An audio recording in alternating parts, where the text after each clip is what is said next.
tarde, boa noite para você que está aqui mais uma vez me dando o privilégio da sua companhia em mais um Cristocast. Eu estou muito feliz em receber uma pessoa muito especial, mas antes eu quero te pedir para curtir, se inscreveu. Se você ainda não está inscrito, por favor, se inscreve. A gente está aí tentando chegar nos 1000 primeiros inscritos. É muito importante para a gente, especialmente para que a gente entregue mais esse conteúdo e alcance mais pessoas para Deus. Então, se inscreve, compartilha, deixa um comentário. Isso ajuda muito o nosso projeto aqui. E eu estou extremamente feliz em receber uma amiga querida que eu não via há muito tempo, mas que tem uma história muito verdadeira, uma história intensa com Cristo, e ela veio aqui para contar isso para vocês. Então, fica aí para receber Márcia Ledo, que já começa dando um recadinho para aquela câmera. André, eu estou muito feliz também de estar aqui. Afinal de contas, estivemos juntas há muitos anos atrás, num tempo em que fomos professora e aluna, e hoje você é professora também, né? Hoje você ensina muita coisa, né? Gente, assiste aqui conosco, fica com a gente, assiste aí o que a gente vai começar a falar, porque eu vou te falar, é testemunho forte, viu? É uma história de vida que já deu muitas voltas, a minha. Eu tenho certeza que ela pode falar algo com você. Deus é especialista em usar pessoas para falar com outras pessoas. Fica com a gente. Márcia, então eu já começo te agradecendo pelo teu tempo, disponibilidade, interesse, nossa, pelo teu testemunho, por estares aqui dividindo com a gente, não só comigo, mas com todo mundo que está ali do outro lado assistindo a tua história, que envolve não só a pessoa Márcia, mas a família, né? É uma história de família e como Cristo atuou nisso. Então, desde já, muito obrigada. E eu não vou ficar enrolando, eu quero que tu comeces já falando sobre o início da tua vida. Sempre foi de família cristã? Sim, eu venho de uma família tradicionalmente católica, né? De maneira geral, a família Catauaçu é católica, uma família que, inclusive, meu bisavô foi um dos projetistas, construtores da Basílica de Nazaré. E nós crescemos com esses princípios, né, de cristão. Nossa casa sempre foi uma casa de muitos princípios e que a gente ia todo sábado à noite para a missa, era um programa de família, e depois a gente ia lanchar fora, então fazia parte da nossa rotina. Aí eu comecei a namorar. E o meu namorado, ele não era católico, mas ele ia para a missa, porque depois ele queria lanchar ou jantar com a gente. Claro, não queria perder, ia. E assim nós ficamos juntos indo. Até que um dia o tempo passa, namoramos 5 anos, casamos e fomos morar em São Paulo. E nesse tempo, André, eu digo o seguinte, que tem uma fase na vida que a gente desconecta, né? Parece que a gente esquece do sobrenatural. A gente esquece que o sobrenatural ele é tão real ou mais real do que o que a gente está vendo. E nesse tempo de São Paulo, que eu fui estudar, fazer faculdade de propaganda e marketing, Lourenço foi trabalhar, foi fazer pós-graduação, enfim, nós desconectamos completamente, assim, de igreja, de religião, de fé. Eu te confesso que nós entramos numa, assim, só de estudar, trabalhar, e é isso. Aí eu engravidei, tive nosso primeiro filho, né, o Vitor, voltamos para Belém, e vida que segue. E nós éramos bem jovens, né? E o Lourenço entrou numa de trabalhar muito, então, assim, é como se ele precisasse muito dar uma resposta para a sociedade, para a família, para todo mundo, tipo, eu posso, eu vou dar certo. E, na verdade, é meio assim que a sociedade funciona, né? Se a gente parar para observar, as pessoas não dão muito valor para o ser, né? Elas dão muito valor para o ter. Para o que temos. Então, a gente veio lá, jovenzinho, dessa leva. E chega um momento que, então, o Lourenço assume a gerência geral de um banco em Belém, um banco de alcance nacional, e ele dá tudo, dá o sangue assim por aquele banco, né? Ele queria ser o melhor, ele queria estar entre as primeiras agências do Brasil, e esteve, né? Só que o preço foi alto. E tem uma frase que eu aprendi na minha vida que eu gosto muito, que diz que nenhum sucesso fora de casa justifica o insucesso dentro dela. Mas nesse tempo a gente não conhecia bem a Deus, nós estávamos bem afastados.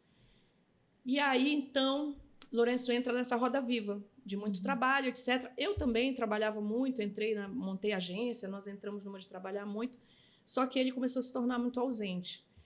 O banco te leva muito a fechamento de negócios em restaurante, em bar, E acabou entrando bebida de uma forma pesada na vida dele. Quando nós casamos, a gente nem bebia, nenhum dos dois. Enfim, nós éramos um casal assim, bem fitness, atleta, enfim. Ele vinha da natação, ele era atleta de natação. E, de repente, quando a gente viu, ele estava um cara que eu não conhecia mais.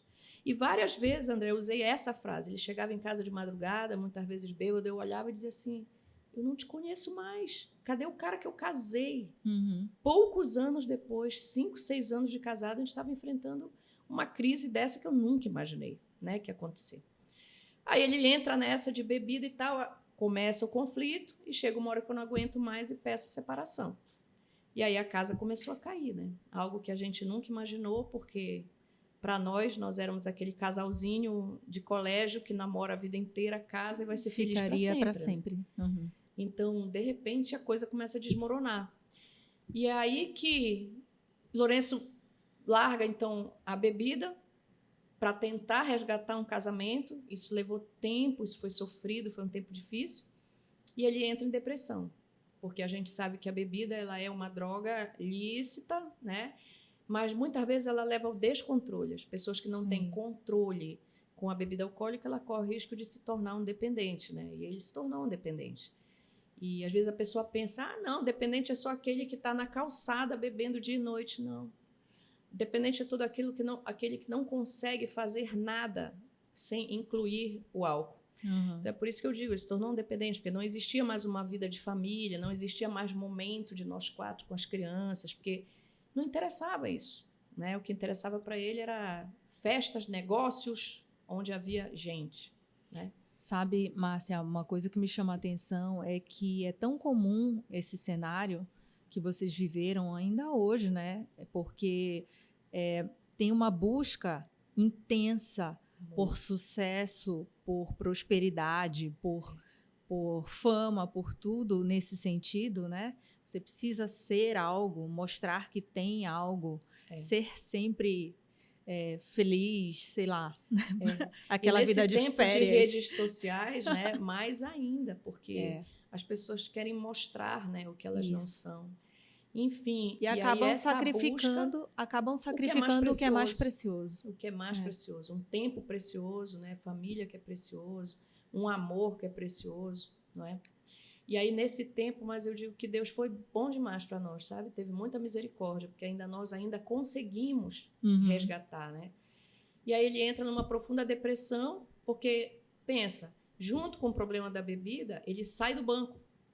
Então, olha só, da noite para o dia, ele que era um cara que se sentia importante, validado, né? Porque trabalhava com empresas, emprestava dinheiro grande para grandes empresários, então a nossa casa vivia com pessoas importantes, a gente tinha relacionamento nessa alta nata, da noite para o dia não tinha mais. Porque uma das coisas que nós aprendemos bem novinhos aí é que muitas das amizades que se acontecem depois de mais velhos são amizades voltadas a interesses. Tem algo comum entre eu e você, nós viramos amigos por um interesse comum. Não é porque eu gosto de ti, tu gosta de mim, é porque algo nos une, né? Sim. E a gente, como era novo, às vezes a gente não acredita nisso, a gente acha que todo mundo ali era nosso amigo, né? E da noite para o dia, você perde um cargo, perde uma posição, vem aquele ditado, né, do rei morto, rei posto, rei morto. Exato. Aí veio a depressão. Parou de beber, parou de ganhar dinheiro, parou de ter importância, foi para uma cama, a vida perdeu sentido. Então foi assim um tempo muito difícil, mas que foi quando Deus começou a agir. Eu, sem saber mais o que fazer, Andréa, lembrei o quê? De voltar para a igreja. Vou buscar Deus, é a maneira que eu tenho. E voltei anos e anos depois a ir para a missa, que eu não ia há muito tempo, a não ser missa de 7º dia, missa de 15 anos, né? Não ia. Sim. Fui, e gente, eu tive uma experiência sobrenatural com Deus na missa. Eu entrei na missa e no fundo da igreja tem um ladrilhozinho de Jesus ressuscitado, né? Subindo aos céus. Sim. E quando eu vi aquilo, eu tive uma revelação que eu nunca tinha tido, direto no meu coração, que foi, ele morreu por mim. E eu comecei a chorar na missa, assim, do nada. E eu comecei a ficar com vergonha, porque as pessoas estavam tão plenas, sabe? Todo mundo cantando, sei lá, todo mundo quieto. E eu chorando ali, sabe? Com Sim. algo, com uma revelação direta do céu para mim. E eu olhava para os lados e dizia, isso é só comigo, porque não está acontecendo isso aqui com ninguém, né? Uhum. E eu comecei a chorar muito, tive, assim, realmente um sentimento diferente, algo que eu nunca tinha sentido na minha vida. Eu lembro bem que eu cheguei em casa, eu fui sozinha, né? Meus filhos, lógico, não queriam saber, Lourenço menos ainda. E quando eu chego em casa, André, eu sento na cama, eu me lembro como se fosse hoje disso, eu sentei assim no pé da cama, ele lá deitado na cama, como ele vivia, de televisão em televisão, de filme em filme. Eu virei, sentei e disse assim, amor, deixa eu te falar uma coisa. Alguma coisa aconteceu. Eu acho que Jesus entrou no meu coração. Que lindo. Eu não sabia nem o que era isso, André. Uhum. Só que eu digo assim, sabe? Quando Deus escolhe alguém, porque Ele nos escolhe primeiro, e a gente aceita Ele, recebe ou não. Porque Ele não invade a casa de ninguém. Exato. E Ele, naquele momento, Ele escolheu, né, o coração. Eu abri o coração. E quando eu disse isso pro meu marido, ele virou para mim ceticamente, né? Márcia, tu tá ficando doida. Deus está lá no céu, a gente está aqui. Essa visão de um Deus distante, né? Que a gente precisa quebrar, né, na cabeça das pessoas. E ainda é muito comum. Muito. E aí eu disse, Lô, eu não sei te explicar. O que eu sei é que eu estou sentindo uma alegria que há muito tempo eu não sentia. E eu fui para a cozinha fazer lanche para nós dois cantarolando. Uma alegria que não tinha razão de ser, porque a gente estava ali numa tremenda crise. Uhum. Né? E eu digo que Deus foi o start ali, sabe? De todo um grande processo que a gente viveu depois disso. Olha, essa experiência, o momento, tu estavas falando, eu tô aqui toda arrepiada, porque eu tive uma experiência também, e esse momento onde a gente consegue perceber a real presença, porque ele não está aqui fisicamente, mas é real, é incrível. Não dá para explicar. Não dá para explicar. E é outra coisa que eu sempre falo, sempre que a gente tenta explicar a Deus, a gente falha ou a gente faz uma grande bobagem. Assim, não tem como explicar. Não tem como colocar Deus numa caixinha, numa casinha, porque não é assim que ele funciona. Não é assim. Né? E a gente percebe que é um momento, a gente sente que é um momento de decisão também, Sim. né?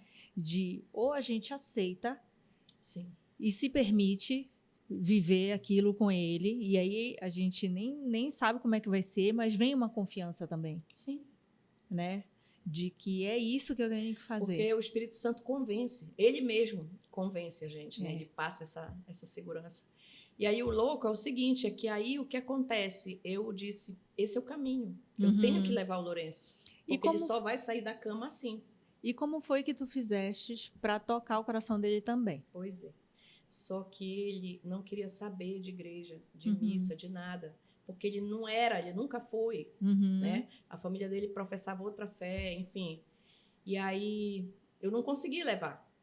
Nesse meio tempo, Deus agiu.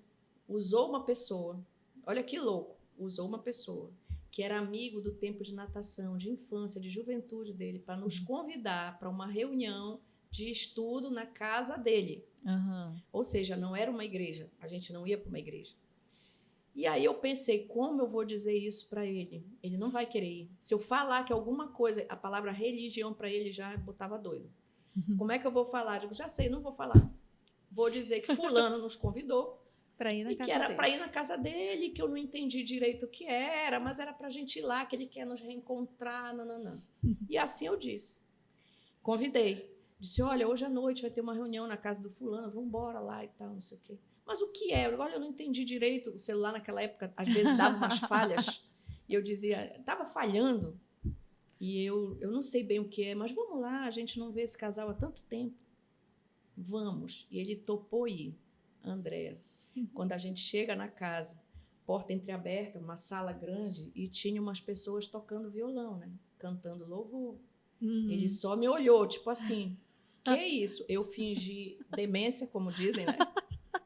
Olhei para o outro lado, tipo, não sei, né? Entramos lá.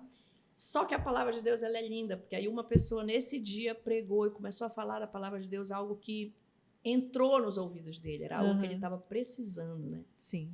E a partir daí nós passamos aí toda semana, e finalmente nós nos encontramos na fé. Porque até então nós não éramos da mesma fé. da mesma religião. Era cristã, ele não. É. Então chegou uma hora que Deus uniu a gente assim no sentido do propósito da fé mesmo, e foi a partir daí. E aí nós começamos então a frequentar essa casa e acabamos indo para uma igreja evangélica, onde ele aceitou ir porque era o desconhecido para ele. Né? Então eu digo assim, Deus muitas vezes por isso que eu não gosto muito desse negócio de bandeira de igreja, sabe? Porque eu costumo dizer para as pessoas, André, que ninguém chega no céu com a bandeira da denominação. Eu falo eu sou daqui, eu sou dali. Coisa. Não. É sobre você ter Jesus verdadeiramente. A Bíblia é clara sobre isso, né? Aquele que declara, que aceita o Jesus como seu Senhor e Salvador será salvo, ponto. Terá a vida eterna, ponto. Não é aquele que frequenta a igreja A, B, C e D. Não é sobre isso. Né? Eu falo sobre isso também. Assim, imagina logo eu que estou tão bebê começando, aqui, não digo aventurando, porque eu sou muito obediente e eu tenho feito as coisas com consciência que estou obedecendo a Deus. Mas eu não acho, eu falo para todo mundo, eu não acho que quando a gente morrer, Deus vai botar assim, fila de católico aqui, fila de evangélico. Eu não acho que vai ser assim. Não. E quem sou eu para convencer alguém, entendeu? Eu quero sim trazer as pessoas para que elas sintam Deus. Quem convence é o Espírito Santo. Total. Não é a Andréa, de forma alguma. Com eu certeza. só quero que as pessoas abram o coração para Deus. Eu não teria também esse poder, porque eu tentei tanto chamá-lo para buscar algo. Eu cheguei a propor até, tipo assim, a gente pode até para um negócio, tu queres ir para um negócio desse, zen, sei lá, eu tava, tipo, topando qualquer coisa, entendeu? Mas graças a Deus, Deus nos queria como cristãos. Sim. E aí eu segui sendo cristã, mudando de igreja, mas sendo uma cristã. E voltando, né, para essa origem, né? E aí, nesse momento, como foi essa virada? Pois é, essa virada foi forte, André, porque aí foi outra reviravolta. O que acontece? Quando o Lourenço se converte, o Lourenço é intenso. Ele é tudo ou nada, né? E quando ele se converte, encontra o Deus e tem uma experiência sobrenatural com Deus, ele foi logo para um retiro chamado Encontro com Deus e lá ele literalmente encontrou Deus. E eu continuava só ainda participando das reuniões da quarta-feira. Sim. Então eu estava num ritmo tipo, estou conhecendo a palavra, estou conhecendo as pessoas, e ele já estava engatado na terceira marcha. Resultado, meses depois ele já queria estudar teologia. Ele já queria ser pastor. Ele queria pregar, ele queria viver intensamente isso, aonde eu ainda estava tateando. Sim. E aí teve uma outra disruptura novamente na nossa vida. Porque aí ele entrou com tudo na igreja, toda noite, só queria pregar, só queria ir para lá. E eu só queria o meu marido em casa. Né? Tivemos uma nova crise violenta, porque eu não aguentava mais estar só. Eu queria um marido do meu lado, criando meus filhos, me ajudando em tudo, estando comigo nos meus projetos. Sim. Né? E aí vem uma segunda separação. Só que nessa segunda separação, Andréa, eu estava tão radical que eu disse para ele assim, olha, deixa eu te falar uma coisa, acabou, não quero mais, eu não quero ser viúva de marido vivo, eu quero um marido, então, se tu estás agora, primeiro era o bar, agora é a igreja, né? Para mim não dá, eu só quero um marido, só isso. E aí, quando eu pedi a separação, já foi com um advogado ligando para ele para a gente assinar os papéis. Já era assim, tipo... Definitivo. Aí tem uma história engraçada que eu gosto de contar. Aí nós fomos assinar os papéis. Saiu super rápido. Eu gastei uma fortuna para conseguir 60 dias, sei lá, sair. Naquela época não era divórcio, graças a Deus. Era ainda uma separação, era um primeiro estágio. Você tinha que ficar 2 anos no estágio da separação judicial e só depois entrar no divórcio. Aí eu fui, assinamos, né? Quando nós terminamos de assinar, o juiz vira para ele e diz assim para ele. Não, ele vira para o juiz e diz assim, doutor, eu posso tirar uma dúvida? Ele disse, pode. Como é que a gente faz para desfazer isso aqui depois? Eu olhei para a cara dele. O juiz virou e disse assim, como desfazer? Vocês não acabaram de assinar. Aí ele disse, não, doutor, é porque o Deus que eu sirvo vai desfazer isso aqui. Aí eu virei e disse, olha, doutor, ele é doido. Ele é doido. Não dê bola para ele que ele é doido. Meses se passaram, muita coisa aconteceu nas nossas vidas, né? Deus tratou meu coração a respeito de muitas situações também, que não vem ao caso aqui, senão a gente levaria dias e dias contando. Mas Deus começou a tocar no meu coração sobre mais uma chance. E nesse período, Andréa, ele também foi amadurecendo em Deus e descobrindo que ele não podia colocar a igreja antes da família. Isso é um erro muito grande que acontece com pastores, inclusive. Eles colocam a igreja, Deus é a igreja, e a família fica esquecida. Isso não pode. O primeiro ministério tem que ser a família, Claro, não é isso? as primeiras ovelhas de qualquer pastor são os filhos, é a mulher, é a família. Então, assim, ele naquele afã, né, de conhecer, de se entregar, ele foi logo cuidar das almas da rua e as almas de casa. Sim. Né? Isso a gente vê muito acontecer. Então, hoje, assim, como pastores conselheiros que nós somos, terapeutas, é um dos pontos que a gente trabalha muito nas pessoas, nos casais, sabe? Não deixar que a fé, que é maravilhosa, Deus sim, acima de todas as coisas, mas não o ativismo. Sim. A igreja estar ali em atividade, sabe? Não é sobre isso. Você pode ter uma relação profunda com Deus diária no seio da sua família. É verdade. Aí o que acontece? Ele vai, entra lá, a gente assina, separa, Deus age, começa a tocar nos corações. E um dia, é engraçada essa história, porque eu tinha um motorista, e este motorista estava me levando no dia que eu assinei a separação. 10 meses depois, 11 meses depois, Lourenço volta para casa e o motorista vê o carro dele na garagem. Aí eu entro no carro e ele disse assim para mim: seu Lourenço voltou, né, dona Márcia? Todo feliz que ele gostava dele. Aí eu disse: voltou. Aí ele disse assim: engraçado, né? No dia que a senhora saiu de lá do fórum, a senhora disse que a senhora não voltaria com ele, nem que ele ganhasse na Mega Sena. Mas nem precisou, né? Olha, digo, realmente não precisou. Deus é tão bom que mudou o meu coração e mudou o coração dele, né? Então, nesse período que nós estivemos afastados, nós nos entendemos de novo. Ele entendeu que ele precisava renunciar à posição, cargo, muita coisa pela nossa família. E eu entendi que eu precisava renunciar a mágoas do passado e dores e traumas e coisas que eu tinha ainda da fase do casamento, da ausência, da bebida, de tudo isso que eu arrastei comigo. Sim. Então, a gente viveu durante muito tempo, Andréa, dores do passado, né? Então, não foi à toa que, depois que nós voltamos, lógico, eu entrei também no ministério profundamente naquela época que eu já tinha escola, eu tinha empresa, mas eu já vivia muito a fé, eu já estava num outro estágio da minha vida de viver a fé. Mas há uns anos atrás, Deus nos pediu tudo outra vez. Me conta essa história. Essa é forte. Aí, meu marido seguindo, a gente já era pastor titular de igreja. Porque também não tem tanto tempo assim. Ou não. Tem? Que ano foi? Tem 4 anos, pouco antes da pandemia, 2019. Isso. É porque a gente se conheceu em 2009, né? Então, a gente estava tentando fazer as contas aqui antes. Então, isso já foi agora. Aí nós passamos um tempo sem se ver, né, Márcia? Exato. E então, agora, esse já é uma história recente, só virtualmente, Aí, esses 10 anos se passaram aí, em 2019, eu tinha ainda a empresa, a escola, né? Tinha um cargo na Prefeitura de Belém, eu era diretora de publicidade, cheia de atividades, e com a igreja e tudo. E um dia Deus falou, o mais incrível, comigo, através de sonhos. Ele me deu 3 sonhos muito específicos, claros, assim como preto no branco, escrito num papel com letra garrafal. Foi claro que estava na hora de eu entregar tudo, que ele não queria mais só uma parte do meu coração, ele queria tudo. Nossa. E eu ainda dividia muito meu coração, muito com profissão, com empresa, eu amava muito tudo isso, entendeu? E eu achava que é só porque eu gostava, mas não era, havia uma dependência, havia outras coisas por trás disso. E Deus pediu para o Lourenço algo que era precioso, que era o ministério.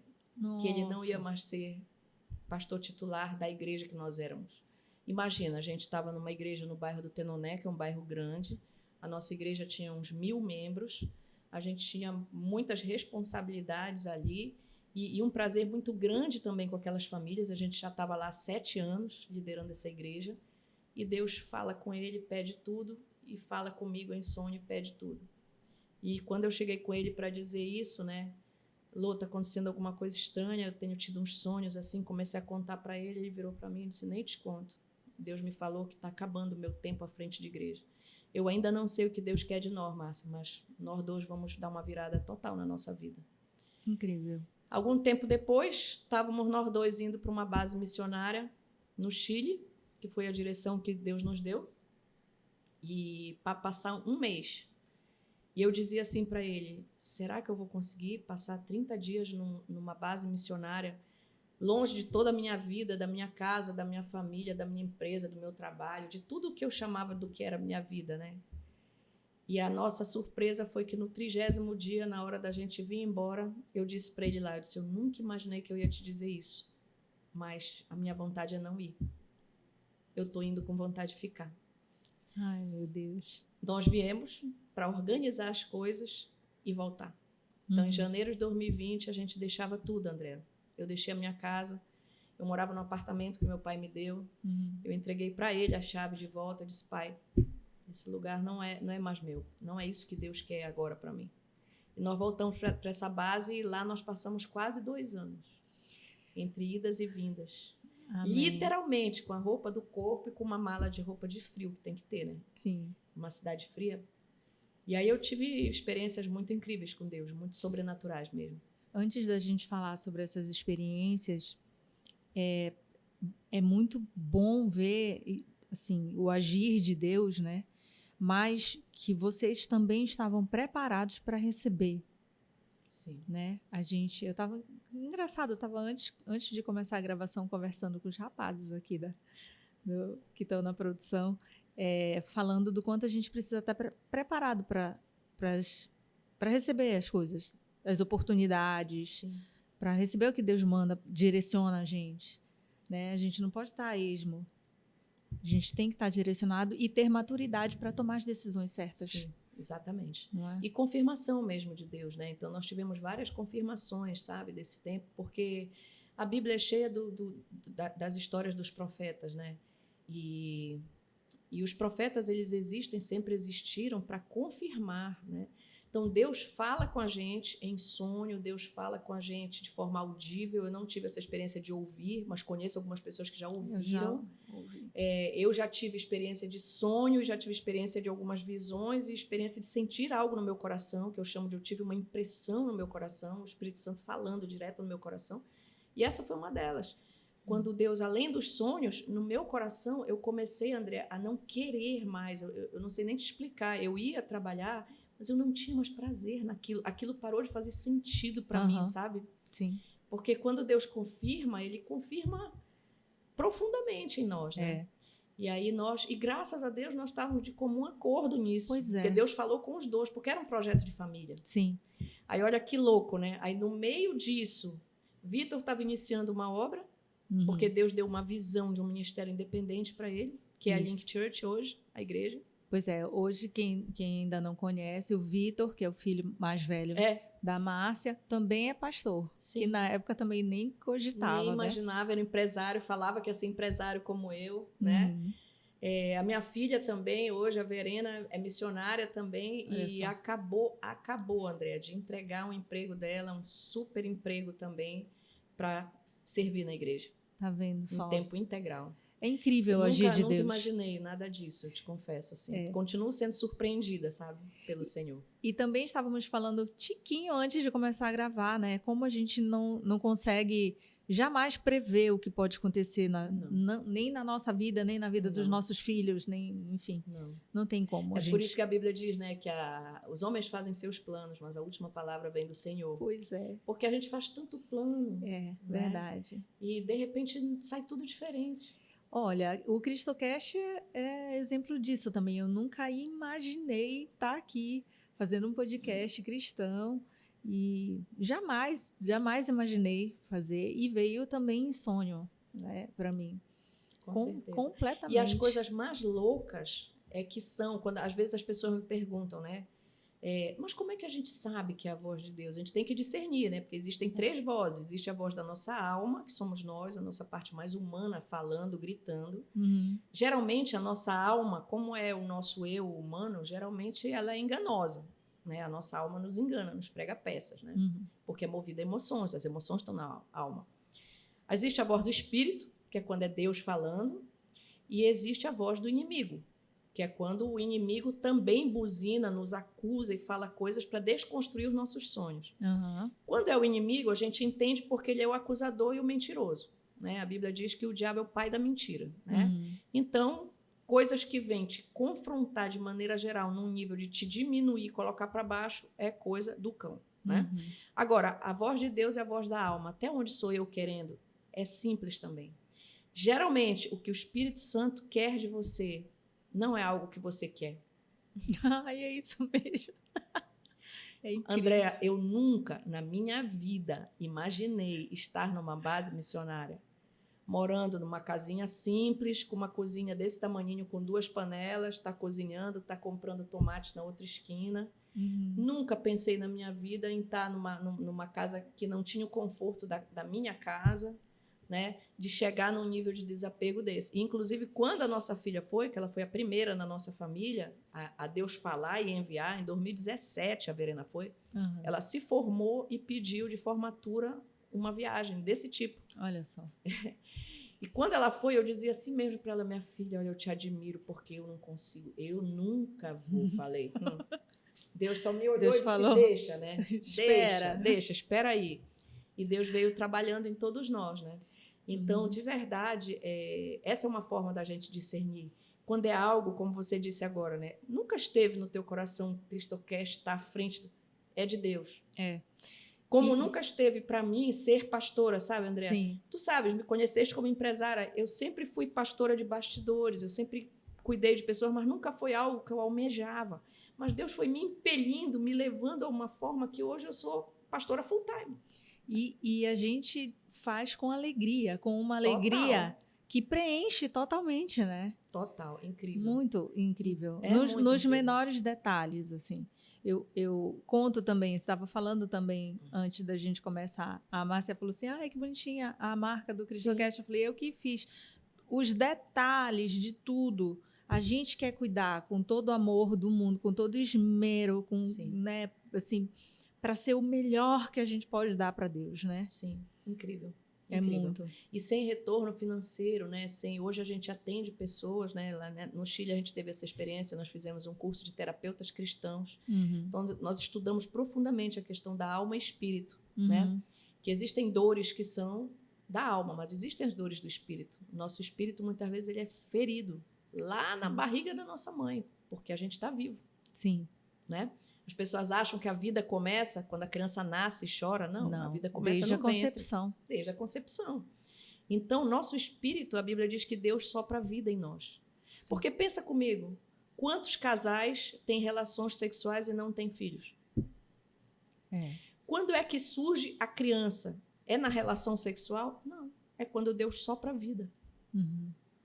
A relação sexual é uma forma de reproduzir células e construir. Mas quem dá vida àquelas células é Deus, porque se Deus não soprar, essa vida não existe. Sim. E quando Deus sopra a vida, nos primeiros dias já da gravidez, quando a pessoa já está grávida, a mulher já está grávida, ele sopra a vida, aquele ser está vivo. Só que ele ainda não tem uma alma, porque ele ainda não tem a forma humana. Então, ele ainda não tem sentimentos e emoções, mas ele tem um espírito vivo. E dentro do ventre, André, esse espírito está recebendo as impressões do ambiente. Ele está sentindo coisas que a mãe está sentindo. Ele está sentindo e ouvindo. E a gente tem tido experiências de atendimento sobrenaturais de pessoas que descobriram as raízes das suas dores, as raízes dos seus traumas, ainda na barriga. Olha só que incrível. Louco. Coisa assim, só Deus, porque só o Espírito que está lá. Márcia, então, hoje a tua família gira em torno de servir a Deus. Totalmente. 100%, André. 100%. E mais louco, só para botar a cereja do bolo nessa história. Ao longo desse tempo que a gente teve separado e nessa crise de casamento, o meu marido teve uma filha fora do casamento, com outra mulher. E hoje essa filha é nossa filha também. Nossa. E ela é mulher de Deus também. E ela casou com um futuro pastor também. E nós estamos todos juntos em família na Link. Amém. Então, quando me perguntam se eu tenho quantos filhos, eu tenho 2 filhos naturais e tenho uma filha do coração. Amém. E estamos todos juntos servindo a Deus na Link Church. Tudo isso passou por um grande propósito desenhado lá atrás, que a gente nem imaginava. É verdade. Mas eu volto a dizer, a gente precisa estar muito linkado com Deus para ter maturidade emocional e espiritual para para não só aceitar, mas assim, para começar a compreender o que ele quer da Sim, gente, né? sim. E às vezes a gente leva muito tempo para compreender, Sim. porque a gente passa muito tempo querendo, naquele momento, entender. Uhum. Então, quantas vezes eu perguntei, mas Deus, por que isso? Por que comigo? Por que eu estou passando por isso? Por que eu tenho que aceitar aquilo? Tá entendendo? Anos e anos depois, hoje a gente vê, nós temos uma Bíblia que nós ganhamos de presente, que a capa da Bíblia é a nossa família toda. Uhum. Os 3 filhos casados, né? Vitor, Verena e Lorena, todos casados, seus filhinhos todos, é a capa da nossa Bíblia. Ela fica em cima da minha mesa da sala, porque eu olho todo dia o que Deus queria desenhar lá atrás. E hoje eu entendo todos os porquês, todas as perguntas que eu fiz para ele lá atrás. Por que eu passei por isso? Por que aquilo? Está tudo aqui. Nós tínhamos um propósito de família, de servir em família, todos juntos. E quem está no meio do processo? Opa! O processo dói. Agora, eu digo uma coisa, e o meu foi um longo processo. Por tudo o que eu pincelei aqui para você, você faz ideia de quanta dor, quanto sofrimento, quanto choro, quanta raiva, quanto ódio, quanta rebeldia veio no meu coração. Tanto que eu pedi 2 separações, né? Quantos gritos de dor eu dei, né, nesse tempo. Quando a gente está no meio desse processo, a gente só vê o deserto. A gente não consegue ver água, a gente não consegue ver luz. O que eu digo para essas pessoas é o seguinte: se você está nesse deserto, está nessa sensação que eu já tive de por que o meu mundo caiu? O que está acontecendo? Está tudo dando errado. Eu não mereço isso. Essas perguntas que a gente se faz. Eu só te digo o seguinte: aguenta o deserto. Porque o deserto, ele é uma escola. Por pior que ele seja, por mais dolorido que ele seja, ninguém sai igual do deserto. E vamos só lembrar por que o povo de Israel foi para o deserto. O povo de Israel foi para o deserto, André, para ser transformado por Deus. Porque aqueles meninos jovens e casais que foram para o deserto, eles eram criados como egípcios. Eles eram hebreus, eles eram povo de Deus, mas eles estavam sendo criados como egípcios, escravizados e criados com uma cultura egípcia. O que Deus precisou fazer? Colocar eles no deserto. 40 anos. Observa que a geração que entrou no deserto foi morrendo. A que entrou em Canaã foi outra geração. Outra geração que foi formada e forjada no deserto. Nos princípios, de novo, de Deus. Entende?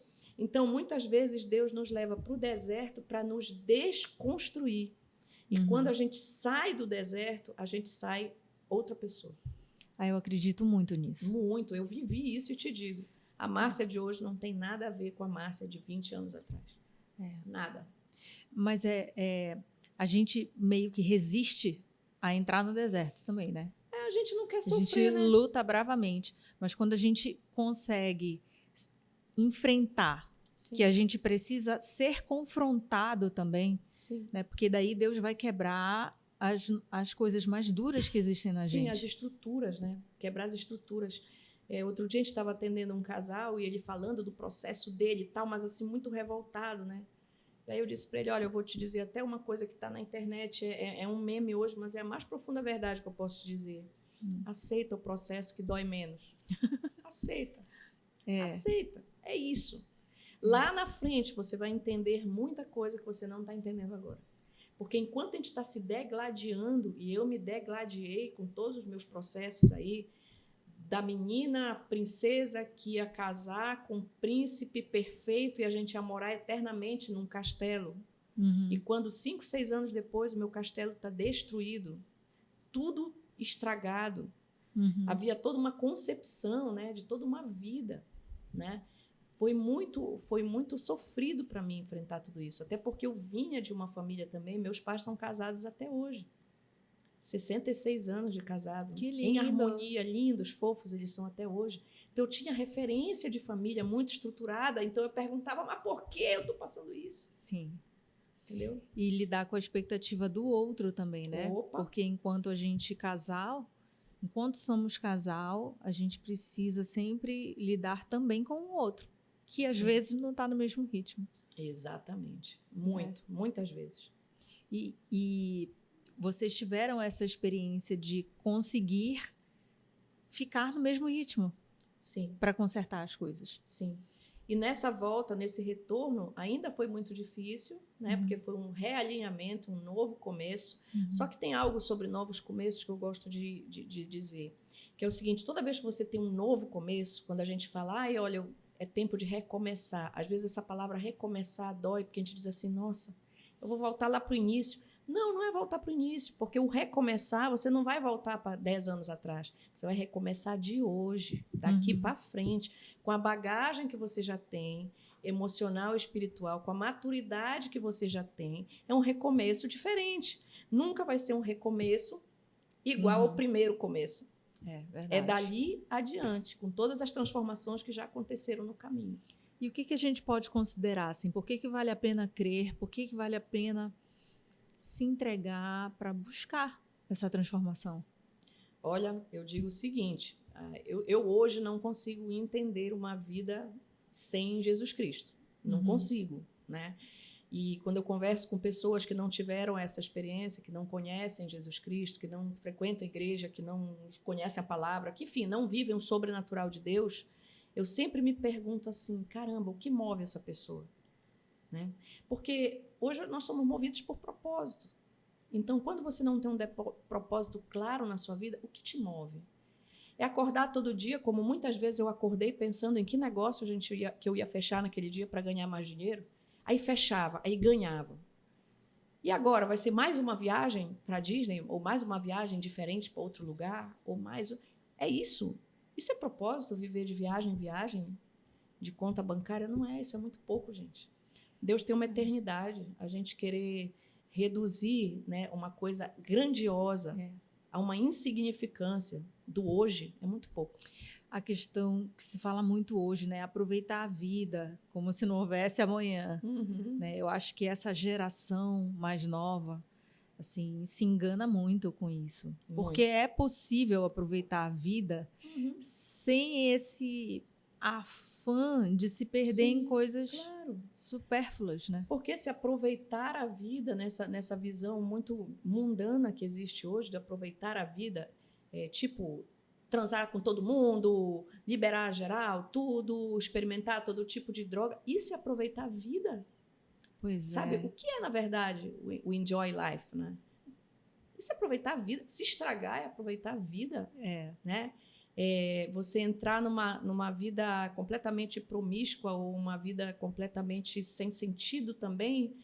Cada vez que você se relaciona com outra pessoa sem amor e sem propósito, você está criando um vínculo invisível pernicioso com a pessoa, porque você só está tirando coisas dela e ela é de você. Você sai cada vez mais despedaçado de cada relação.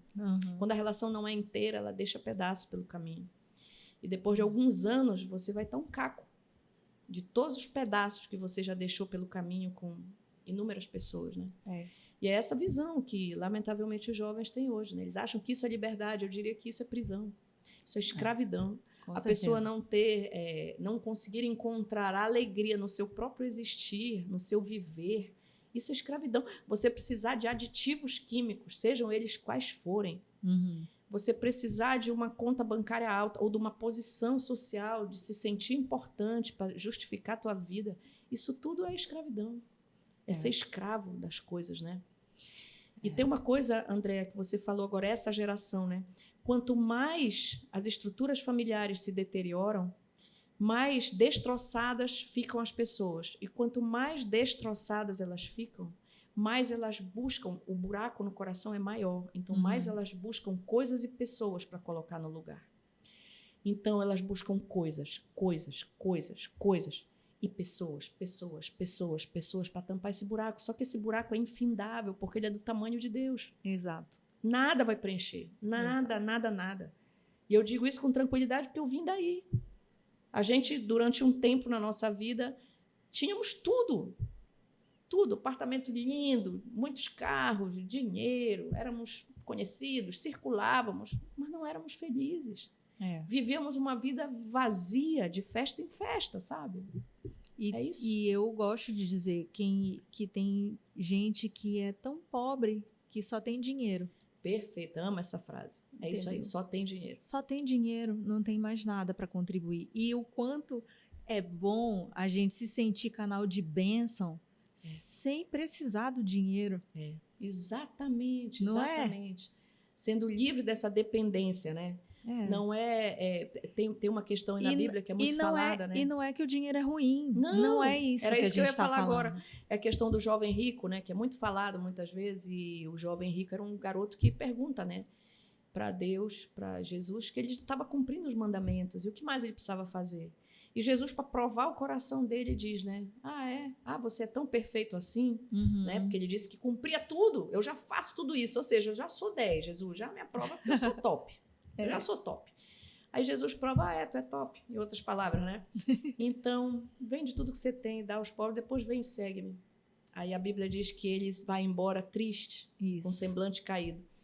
Por quê? Porque era algo que ele não conseguiria fazer. Jesus queria, na verdade, tirar as coisas dele, eu queria que ele fosse pobre. Não era sobre isso. Não. Só que o que Deus não quer é que nós sejamos escravos do dinheiro. E tem outra palavra na Bíblia que contribui com isso. Sim. É que ninguém pode servir a 2 senhores. Isso. A Deus e ao dinheiro, porque ou a gente vai se aborrecer de um ou de outro. Então, assim, eu também não sou a favor da teologia da prosperidade. A bênção é ter dinheiro. Também não. E muito menos da teologia da pobreza. Quanto mais pobre, mais humilde. Não é sobre isso. Eu conheço pessoas muito pobres, muito orgulhosas. Nós tivemos a igreja de periferia. E acompanhamos pessoas em igreja de periferia. E existem pessoas muito orgulhosas, sem um tostão no banco. E hoje que a gente tem uma igreja no centro, que a gente lida com pessoas de um outro poder aquisitivo, existem pessoas tão humildes que eu fico chocada. Pessoas com dinheiro bem mais humildes e desprendidas, Andréa. Exato. Desprendidas, sabe? Essa é a questão. A ponto de chegar assim na igreja e dizer assim, vem cá, eu ouvi dizer que aquele irmão está sem dinheiro para não sei o quê, diz para ele que eu pago dele. Coisa assim que a gente não vê por aí, entendeu? Então, assim, não é sobre. O que Deus quer, na verdade, é onde está o teu coração. Porque onde estiver o teu coração, ali está o teu tesouro. Ou melhor, onde está o teu tesouro, ali estará o teu coração. Qual é o teu tesouro? É isso que Deus quer saber. Qual é o nosso tesouro? A gente sempre pergunta aqui, sempre faz, na verdade, uma provocação, que é: Deus existe e eu posso provar. Como tu me responderias? Meu casamento. Se não tivesse Deus, se Jesus não fosse a rocha da nossa família, hoje nós seríamos mais uma família das estatísticas dos divórcios, provavelmente com filhos bem perdidos, porque eles estavam sofrendo muito no tempo do desentendimento. E hoje, quando a gente vê Deus entrar e vê todos os nossos filhos em torno da igreja, e não é só sobre a igreja, não é sobre religião, é sobre transformação interior, milagre. Não tem outra explicação, é Deus. É Deus. O que é possível fazer ainda para casais, para famílias que estão numa situação difícil, realmente, que não, aquela sensação de não saber aonde tem uma solução? O que tu consideras que é importante? Nós aconselhamos muitos casais, né? E a gente sempre diz o seguinte, que a primeira coisa é se achegar mais ao Senhor. Né? Por quê? Porque é o Senhor que quebra com as nossas estruturas internas. Então, muitas vezes você está num casamento, mas você está ainda com a cabeça do solteiro. Ou seja, o egoísmo do solteiro. E o casamento se trata de renúncia. Se trata de renunciar, se trata daquela palavra de Jesus, negue-se a si mesmo, carrega a tua cruz e segue-me. E a gente tem que entender casamento como isso. Você vai renunciar muitas vezes pelo outro. E o outro tem que renunciar por você. Então, quanto mais perto de Deus, quanto mais perto de Jesus a gente estiver, mais coração vulnerável nós teremos. E mais fácil fica de nós nos relacionarmos com qualquer outra pessoa. Quando nós somos inflexíveis, sem Deus, nós somos os donos da verdade. Nós somos os donos da justiça, os donos do bem e do mal. Nós somos os caras, né? E quando nós somos os caras, o outro não tem espaço. Então, ou a gente trabalha na humildade de Jesus para a gente conseguir caminhar com o outro, ou a gente não tem como caminhar. Então, a gente sempre primeiro orienta, te aproxima de Jesus, conhece melhor Jesus. Não é frequentar a igreja, é conhecer, se aprofundar, ter uma relação com Ele, espiritual. Segundo, procurar ajuda, ser acompanhado, porque, como eu disse antes, né, muitas dores e muitos problemas e dissabores do casamento são em função de traumas do passado. Outro dia nós atendemos um casal que ele estava numa grande crise porque ele tem problema de pornografia. Que, aliás, é um grande problema hoje, André. Está dentro das casas, está no celular. E hoje a traição, muitas vezes, não é física, mas ela é digital, que é uma traição do mesmo jeito, porque você está escondendo do seu cônjuge algo que você não poderia, né, estar fazendo. Enfim, esse vício em pornografia estava destruindo o casamento desse casal. E aí, o que nós começamos a atendê-los, e aí começamos a atender individualmente. Porque para um casamento ser inteiro, é preciso ter 2 pessoas inteiras em Deus. Essa história da metade da laranja, ela é bonitinha para fazer desenho. A minha metade com a tua metade, fica legal. Mas na real, se nós não estivermos inteiros em Deus, você sabendo quem você é em Deus, o teu parceiro sabendo quem ele é em Deus, para vocês não precisarem disputar espaço, nunca vai dar certo, porque as 2 metades vão estar sempre disputando espaço. Né? Sim. Então, para ser inteiro em Deus, você precisa realmente abrir mão de muitas coisas que você carrega e traumas que você carrega. E esse cara, especificamente, ele carregava um trauma muito grande. Quando a gente começou a atender individualmente, eu, ela e o meu marido, ele, a gente começou a conversar sobre o passado, sobre a infância, sobre tudo isso. E ele tinha uma experiência de vida muito triste.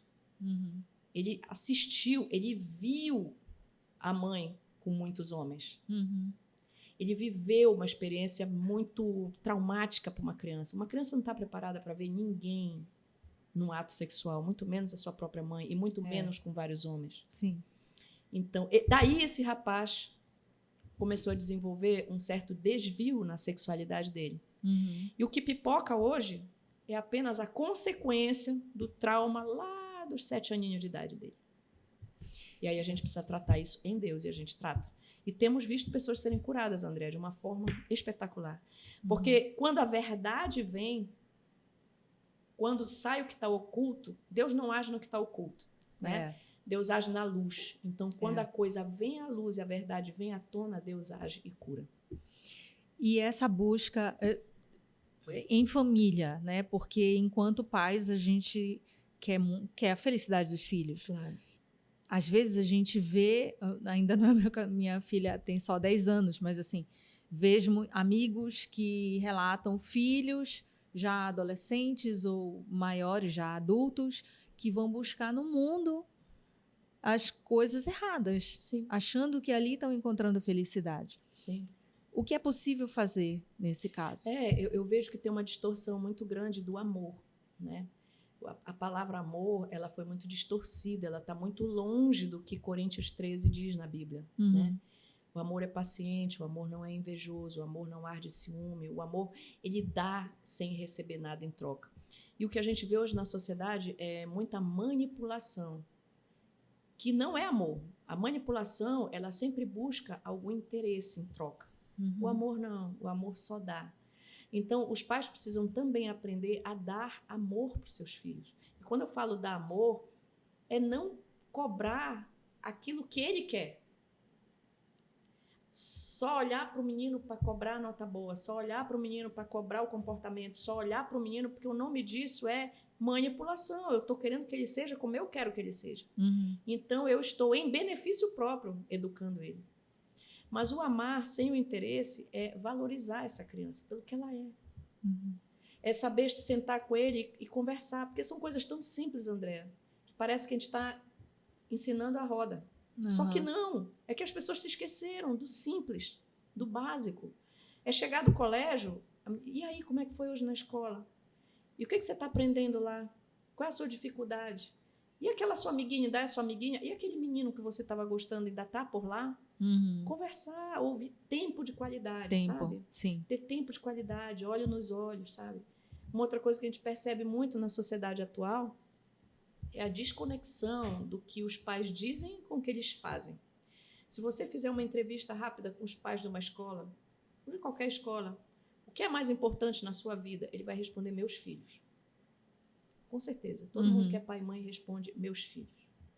Beleza, mas se você fizer uma pergunta em seguida, ele vai cair do cavalo.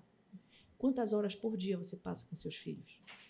Ah, é verdade. Aí ele vai dizer, chego em casa à noite, acho que passo 15 minutos. E quando não está no celular? Quando não está no celular, porque tem pai ausente, presente. O presente é ausente. Exato. Pai que eu digo é pai e mãe, claro, a questão paterna. Então, eu te digo o seguinte, esse olho no olho, essa presença real, esse amor do te te amo, amiga, te amo, amigo, te amo, te amo, te amo. É fácil dizer te amo, e te diz até para uma planta. É verdade. A questão é, cadê as atitudes desse amor? Sim. E quais são as atitudes desse amor? Como Jesus teve. Quando Jesus foi para a cruz morrer pelos nossos pecados, teus, meus e de toda a humanidade, ele não sabia nem quem nós éramos. Ele nem cogitou se nós merecíamos. Isso é tão claro quando ele estava na cruz, tinha o ladrão, os dois ladrões, né? Sim. Um é o bom ladrão. E por que ficou bom ladrão? Porque bom ele não era, porque ele era péssimo. Ele estava numa cruz crucificado, é porque ele pintou com certeza, Deve ter matado. Na época, geralmente, quem ia para a cruz eram os assassinos que iam para a cruz. Então, olha só onde botaram o nosso Jesus, nosso rei, né? Junto com os piores assassinos. Só que esse ladrão que foi bom, ele foi inteligente, na verdade. Porque na hora ele sacou que Jesus era o Filho de Deus. E aí ele diz, então, se tu és mesmo o Filho de Deus, leva-me comigo para o paraíso, né? Leva-me contigo. E Jesus responde, hoje mesmo estarás comigo. Então, o que isso mostra? Que não é sobre o amor de Jesus, não é sobre se ele merecia ou não. Não é um amor de merecimento, porque aquele ladrão não merecia, cara. Se fosse um amor do merecimento, qual ia ser a palavra de Jesus? Ei, rapaz, tu és doido, tu mataste 7, tu roubaste 8, tu estás numa cruz, tu não podes ir comigo. Isso seria a meritocracia, né? Mas Jesus não, ele vai lá e hoje mesmo estarás comigo. Ou seja, da feita que tu entendeste, que tu me aceitaste, que tu enxergaste, que tu creste, isso é suficiente bastante. Então, essa visão que Jesus tem por nós temos que ter com nossos filhos. Temos que educar, claro, André. E um dos grandes problemas da sociedade hoje é que também não querem educar. Acham que dar amor é fazer tudo o que o filho quer. Não, isso é estragar. Isso é tirar os limites, isso é tirar, inclusive, a segurança. Você sabia que quando você é super protetor com o seu filho, ele é inseguro, ele vai ser um adulto inseguro? Com certeza. E se você não der bola para ele, ele também vai ser inseguro. Existem dois extremos. Com certeza. Nós precisamos dar atenção necessária, mas ensinar o filho a decidir. Inclusive, a obediência é um princípio importantíssimo cristão, né, que faz Deus nos educa também. Muito, claro. Diariamente. Aquele que ama disciplina seus filhos. Sim. Faz parte disciplinar, educar. Hoje é muito comum as pessoas quererem só felicidade, só prosperidade. Gente, isso é impossível. Isso é uma ilusão. Uma ilusão, não existe. É uma grande ilusão. Vai ter conflito em casa? Vai. Vão ter vários nãos que você vai dar para o seu filho? Vai. Ele vai bater a porta na sua cara com raiva? Vai, mas você segura a onda porque é pro bem dele. Exato. Ele vai ter que entender até onde ele pode ir. Né? As pessoas precisam entender que você não está amando mais esse filho se você for um pai bacana e liberal e deixando ele fazer o que quiser. Isso não é amar mais. É verdade. Amar é se preocupar, amar é cuidar, amar é proteger, amar é disciplinar, amar é dar tempo de qualidade, amar é afirmar. É chegar com a menina e dizer, nossa, como você está linda hoje. Nossa, olha, eu não tinha visto, que roupa linda, você está bela hoje. A gente precisa afirmar os filhos. Sim. Porque muitas vezes os nossos pais, em gerações passadas, não souberam fazer isso. Então, hoje a gente encontra muita gente da minha geração, dos cinquentões, mais de 50 anos, com problema de autoafirmação. Por quê? Porque não foram afirmados na infância. Não receberam esse, você está lindo, você é bom, você pode, você vai. Mas sabes que essa busca, né, para curar as feridas, as nossas, a gente já adultos, né? Sim. A gente precisa buscar esse conhecimento, mas não é o autoconhecimento pela autossuficiência, não. É o autoconhecimento em quem nós somos em Deus. Sim. O que Ele quer da gente, né? O que nós nascemos para ser nessa vida. Para Ele, que é só onde vai fazer sentido. Fora isso, não faz sentido. A gente tem trabalhos, a gente conhece pessoas, a gente ganha coisas, a gente perde coisas e só vai passando. E quando é que a gente para olhar e dizer assim, caramba, agora está fazendo sentido? É quando a gente se reconhece em Deus. Sim. Enquanto filhos de Deus. E aí não faz diferença se a gente está cheio de dinheiro, se está com pouco dinheiro. O que importa é que a gente está vivendo ali a essência verdadeira da gente. Eu costumo dizer que o melhor lugar para você estar é no centro da vontade de Deus. Isso. Porque quando você está no centro da vontade de Deus, fazendo exatamente o que Ele projetou para você, é o seu lugar de segurança. É o lugar onde você vai ser feliz. Isso.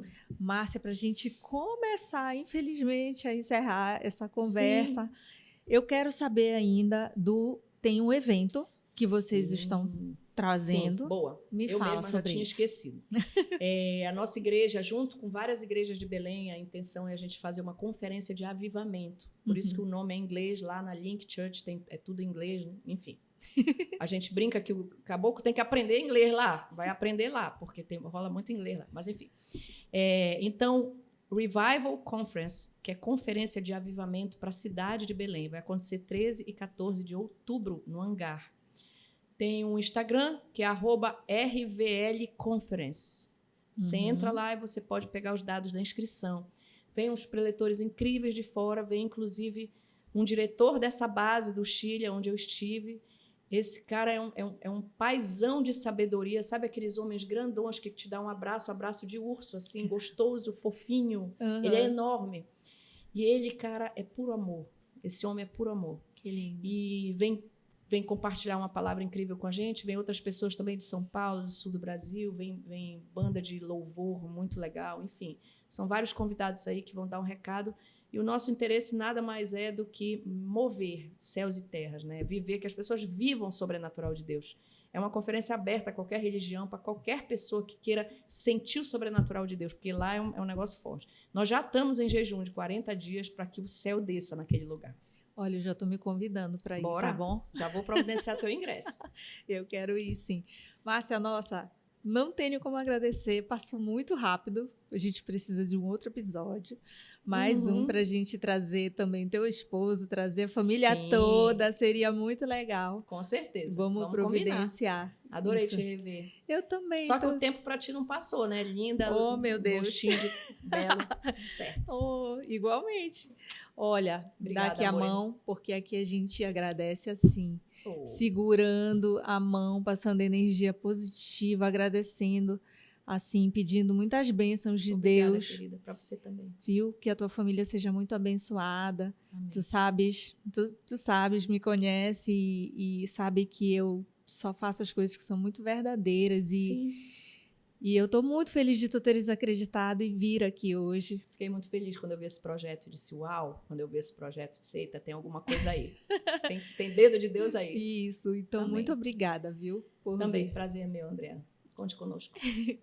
Gente, então assim, para encerrar, infelizmente, mas assim, com a satisfação de saber que uma mensagem de Deus chegou para o teu coração, eu quero te pedir mais uma vez para você curtir, para você comentar, para você compartilhar para as pessoas, especialmente que vocês identificaram aqui, que precisam ouvir essas palavras, que precisa, assim, Deus chegar no coração delas com esse tema, com essa motivação. Então, encaminha. Você já vai estar sendo um canal de bênção para alguém, com certeza. Então, você sabe que, mais uma vez, eu estou aqui com o coração cheio de amor para passar a mensagem de Deus para vocês. E, como sempre, eu e você nos vemos no próximo CristoCast.